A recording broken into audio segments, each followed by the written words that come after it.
Hello, my name is Xavier Petet. I'm an M&A partner at White & Case in the EMEA private equity practice with 15 years of experience in structuring, negotiating, and closing transactions on behalf of financial sponsors mostly. And we are here today with Estelle to discuss the recent developments of management packages in France. Hello, my name is Estelle Philippi. I'm a tax partner at White & Case. I have a broad area of practice, including tax litigation, estate planning, and a specific focus on tax structuring of deals. And before we get into the details, I would like to quickly come back on some basic concepts and try to answer a couple of questions. Why are management packages so critical in the success of a PE deal? And why has the role and position of management team become central in sell-side processes involving private equity bidders especially? The short answer to that is obvious. Number one, investors need management to deliver the business plan and to create value in order for the investors to achieve their return on investment, whether it's by reference to a money multiple or an IRR. And number two, given the relatively short period of time of the investment cycle, generally a few years, time to deliver value is of the essence. Given these parameters, the critical element is to ensure that the interests of the management team are fully aligned to those of the sponsor. And how do we reach this?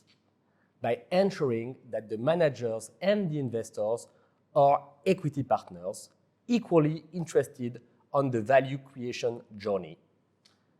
And to practically do that, the easy way is basically to require management to invest alongside the sponsor within the same terms and proportions. This means that managers would invest in the same institutional strip as the sponsor, being generally a mix of debt and equity instruments. This is called the pari passu investment, and it's a very powerful way to align interests of the management and the ones of the sponsor. But it comes with a price tag. And by definition, managers do not have the same financial surface as PE funds, especially in the context of a primary buyout deal. The first way to get around that is to work on the allocation of instrument types and allow management to have a greater portion of equity instruments as opposed to debt instruments, which have fixed rate returns, in order for managers to capture a bigger share of the upside post-payment of the fixed rate instruments. As a result of this, to the extent the deal exit proceeds exceed the return of the debt instruments, the increment of value will, in proportion, go into the manager's pocket to a larger extent than the sponsors. This is called the sweat equity mechanism, and it is one of the main ways to incentivize managers in management equity packages. The second main way to do this is by using what we call the ratchet mechanism. Management subscribe to equity instruments, it could be options, warrants, preferred shares, that would give right upon exit to a greater allocation of the capital gain, depending on the performance level reached on exit, generally calculated based on achieved money multiple and/or IRR. So this is basically how management equity packages are structured. In most instances, sponsors will implement a mix of those mechanisms, and especially in France, a mix of instruments to be paid in cash and instruments issued for free. We'll come back to that later. One of the critical elements to bear in mind when a MEP is negotiated is the key position of management teams and the leverage they have on most deals. It's particularly true in the French market, where management packages are often considered quite generous, by comparisons to the ones offered on the other side of the English Channel, for instance. And this is the legacy of the past couple of decades during which PE houses have made significant efforts to differentiate themselves from their competitors. First, the industrial and strategic players, and second, the other financial sponsors, and have offered very good terms of reinvestment and incentive mechanisms to managers. Today, in France, the management package term sheet clearly forms part of the key documentation on which bidders will have to position themselves very early in the process. And it's not unusual to see management have a real say in the exit decision making. The definition of a good management incentive package is not uniform, but there is at least one element that all managers are looking for: a minimum certainty as regards the tax treatment to be applied to their package. While no one can anticipate the legislative evolution between entry and exit, all investors, including the managers, are keen to know how their gain will be taxed. In particular, it is important for a French taxpayer to know if he will be taxed on salary with an overall tax burden of almost 65%, or on capital gain with an overall tax burden not exceeding 34%. The tax qualification of the gain is also crucial for the sponsor. While a capital gain has no tax impact for the project company or for the sponsor, a salary implies social security contribution to be paid by the project company. And in France, these contributions amount to 40% of the proceeds at stake. Over the past decades, the French tax authorities have regularly tried to tax the gain arising from management packages as salary, with more or less success. However, since 1 year now, the Supreme Administrative Court has ruled that the income from incentive packages are to be taxed as salary and not as capital gain if and when a unique condition is met, when the main source of the gain is the employee or manager's functions. While the case law has not defined precise criteria to characterize the existence of such a link between the gain and the functions, the court stated that the following elements have to be considered. First, the existence of clauses such as non-compete or loyalty clauses in the shareholders' agreement. This kind of clauses are related to employment contract, but not to investor or shareholders' position. Second, the existence of a lock-up period reveals that the instruments attributed as part of the management package are not freely transferable, so that their holders is not acting as an independent investors. Then, the existence of bad liver clauses is particularly scrutinized. While the packages traditionally provide for a call option in the hands of the sponsor, exercisable at a very low value in case of a bad liver, the French court stated that this creates a strong link between the officer position and the gain on the instruments. Since these three decisions of the French Supreme Court were rendered on July 13, 2021, the French market has tried to find solutions and pragmatical answers to mitigate the risk.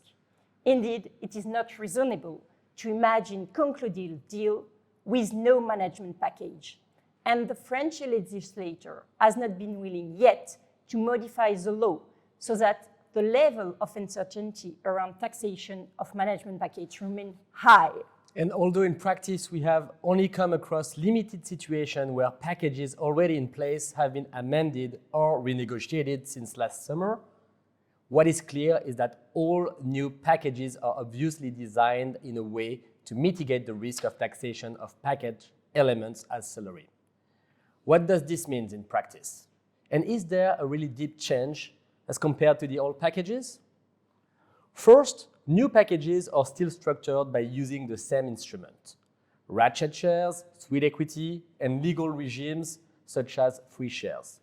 We have actually noted a much higher use of free share programs that offer a legal and regulated framework with, by way of principle, no risk of tax requalification. But such kind of instruments are not always available, relevant, or sufficient. Free shares are a very good tool, but are subject to practical and legal constraints. One being that the free shares cannot exceed 10% of the share capital and by extension 10% of the exit proceeds allocation. And most of all, free shares also imply that the managers simply do not put money in the project, which obviously results in less skin in the game than in paid for cash investment. It is also worth noting that the overall taxation of free shares is higher than the tax due on capital gain. So, even if free shares programs are a good solution to the tax risk we just discussed, they cannot be a systematic solution. I think that the main evolution over the past 12 months concern the contractual framework of the management packages. Indeed, we have noted a deep change on the French market. The sponsors are now very frequently accepting to renounce to the bad liver clauses. This evolution gives prima facie a better position to managers and may impact, at the end of the day, the economics of the package. Indeed, even if a call option in case of a departure can be kept by the sponsor, the exercise price is now frequently computed on the basis of the fair market value of the instruments. And this evolution requires sponsors to understand and assess the risk at stake and to make a shift from their traditional position to a new model, where the baseline is that equity instruments of the departed managers are to be purchased by reference to their fair market value, independent of the liver event, as mentioned by Estelle. This is a cultural change which also has a huge impact on the negotiation dynamics. Most practitioners on the French market agree that it's possible to apply a certain discount on such fair market value, and we now increasingly see discounted fair market value liver clauses drafted on a one-size-fits-all basis, whatever the cause of the liver. To be honest, it is still a bit early to confirm whether these emerging new practices, namely the removal of the lock-up periods, the specific bad liver clauses, but also the non-compete and the other loyalty clause, will be sufficient to ensure a bulletproof taxation as capital gains, but the market is definitely trying to take the rules resulting from the case law on board in the new packages, given the huge impact that a tax requalification may have for all parties. We are also trying to put pressure on the French government to get a legislative reaction to have more visibility on this topic. Again, this is a key issue on the French market, given the role that managers can have in the negotiation of a deal and given the significant financial impacts that a reassessment can have. And to echo what Estelle just said, I would add that the uncertainty around tax treatment of management packages is quite an unpleasant headache, especially given the overall objective, which is, again, to ensure that the management team has skin in the game with a win-win approach. In the current situation, where the economy relies for a certain extent on the private equity ecosystem, a clearer and more pragmatic position from the French government would be indeed more than welcome. So we hope you enjoyed this video. Feel free to reach out if you have any questions. Thank you. Thank you.